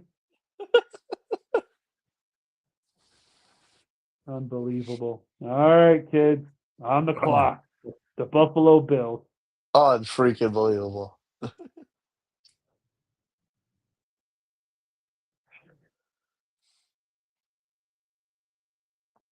Unbelievable, Buffalo. He was sacked. Josh Allen sacked 40 times, most in his career last year. Wow, that hurts. Well, that's what happens when you're the only player on your team that has to do that can do anything. Yeah, true. Unbelievable. Well, we'll see what Buffalo does. Oh, they got the 62 picks from the Broncos, pick 66 and 182. Denver Wow, loaded up. Buffalo just throwing away those other picks. They said, "Here, you can have it." What's the Mr. Relevant pick? 256, 257? Yeah. Yep. You mean the Brock Purdy pick? Yes. The Brock Purdy. They should just call it the Brock Purdy. I mean, is he now the most famous Mr. Irrelevant? I think so. I think he's the guy. Until one wins a Super Bowl or something, then you're like, oh, okay, you're the guy now. Yeah.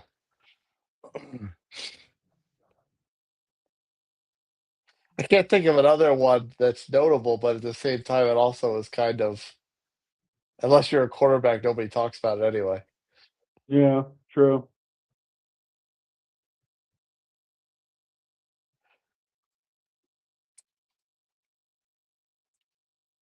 All right, come on, folks, let's go. The second round's almost over. Like I don't need to see the NCAA baseball commercials. Like believe me, I love the College World Series. I watch that. I enjoy that. But I don't need to see it right now. Like I'm good. I'm good. I'm good. ACC baseball all season long. Baseball. Unbelievable.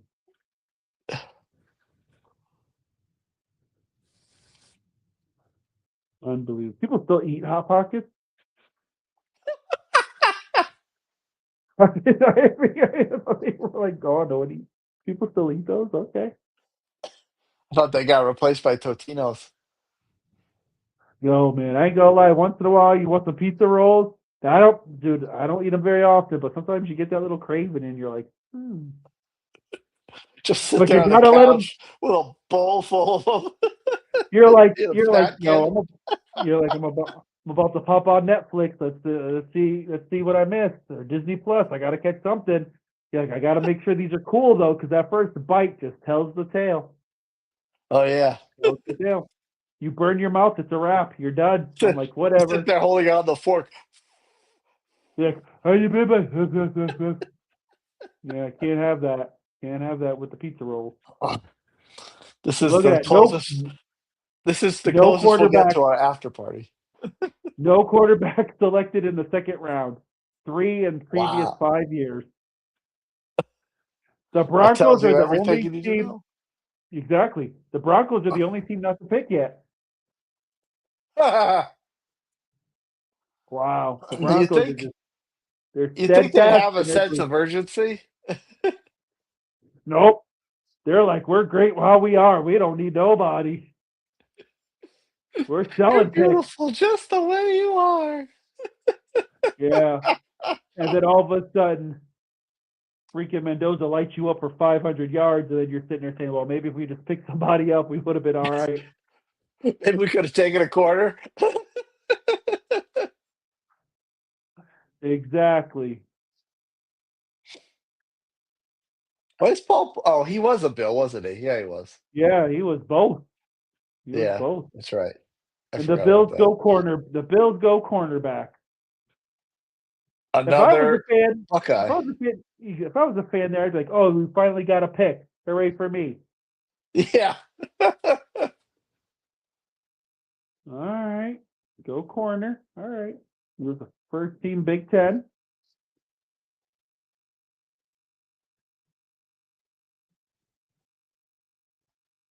All right,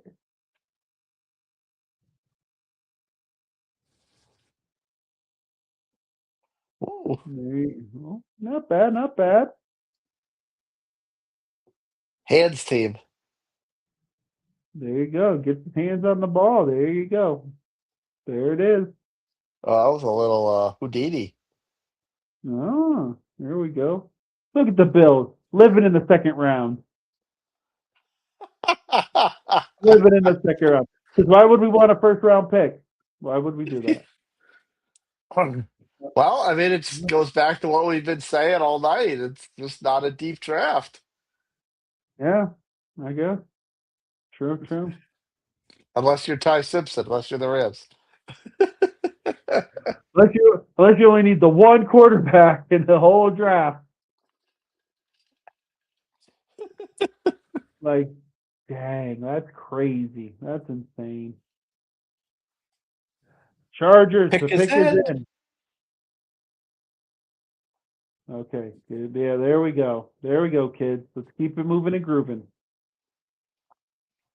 We went Did Field edge in Yates the play? Did Field Yates play, or is he just a nerd? what? Field Yates, did he actually play, or is he just a nerd? I don't know. I think he played. I think so too, but for some reason I'm questioning myself. Yeah, there you go. Clap. They clap Chargers. Yeah, hopes and dreams. Hopes and dreams, folks. Keep Herbie healthy. That should be your mantra for 2026. Keep Herbie healthy.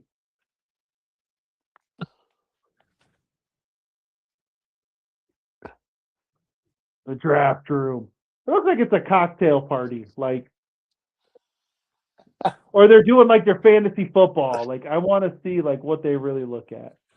I mean, I hope there's a wet bar in the draft rooms. Shoot, lit. I'd be crazy. I'd be like, don't let me make a pick. I don't know who this guy is. I don't know. Yeah, 3 hours. Oh shit, we took who? Oh, look who's making the pick. Wait, Oh, Merriman? there he is. Sean Sean Merriman. Merriman? Yeah, Mister. Yeah. What did Oh, he there he call goes. that? What did he call that dance? Oh, I don't know, something like the electric boogie woogie or something. I don't even remember. And then he just did it on the stage. Like, Yeah. okay.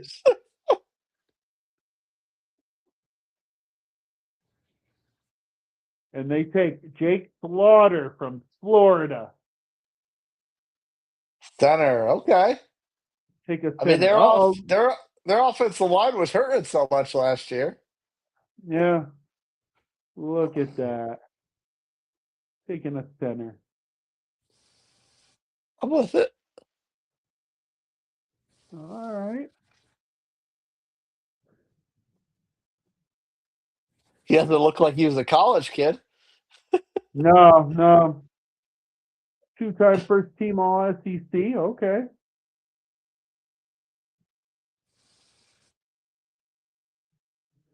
They're dabbling in the Florida schools.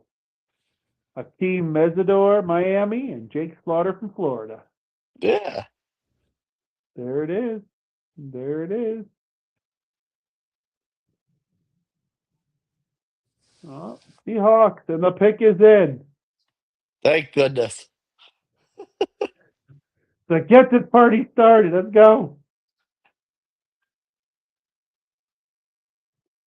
Doing it. Kids said they're doing the gator chomp.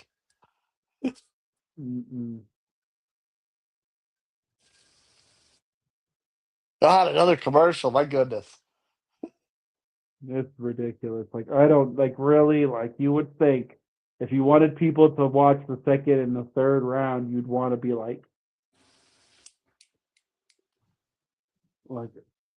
I don't need a commercial with some medicine that's going to tell me, if I take it, I'm going to lose like limbs and stuff like that, but it's going to cure my bad itch. Yeah. Right. Oh, this is Courtyard by Marriott. Okay. Get those Marriott points, kids. Get them points. Gotta get them points. So nothing really explosive in the second round. I think teams were just literally taking, whatever was best available. Yeah.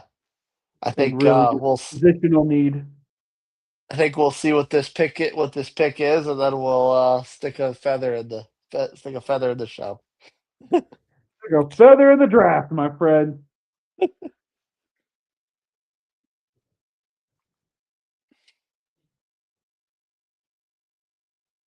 Look at that. Okay. Next. There's the next commercial on The Price is Right. These are like primetime cable commercials. I thought I was watching a sports network. Seriously, I'm like I need an LL Bean commercial. Like really? Like I didn't know people still wore LL Bean.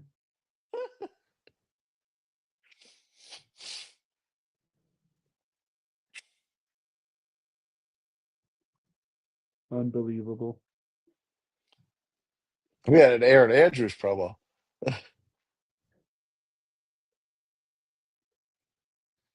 Oh, Aaron Andrews is doing bits for Cancer Guard? All right. That's what you gotta do. Gotta do what you gotta do.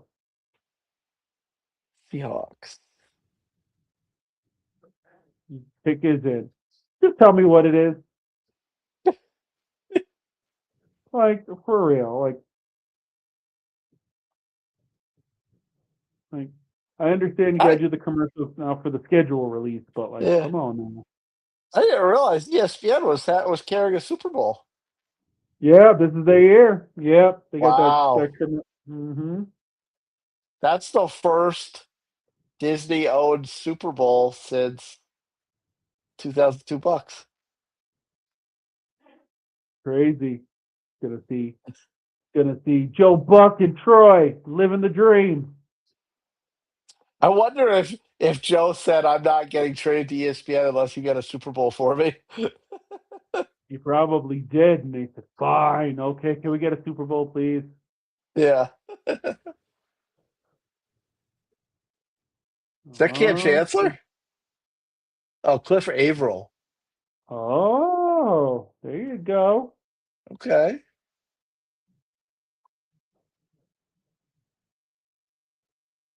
Super Bowl champ to Super Bowl champ. There it is.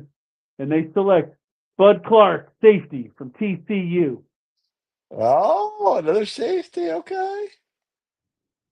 6 foot, 188. All right. Good, Bud. Got to shore up that back end. Oh, Nice. You know, Seattle will be interesting this year. oh, he can. Oh,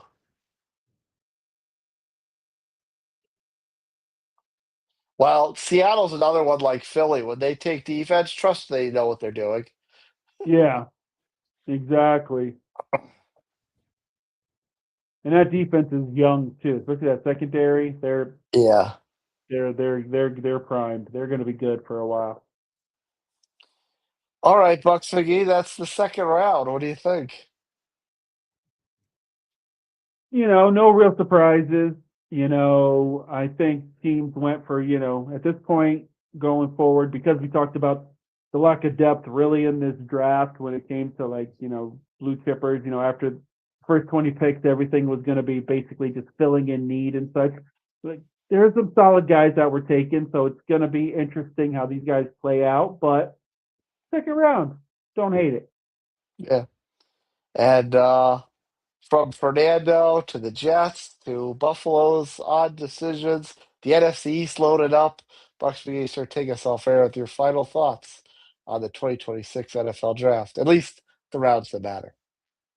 Rounds that matter. So you mean the first 20 picks? No.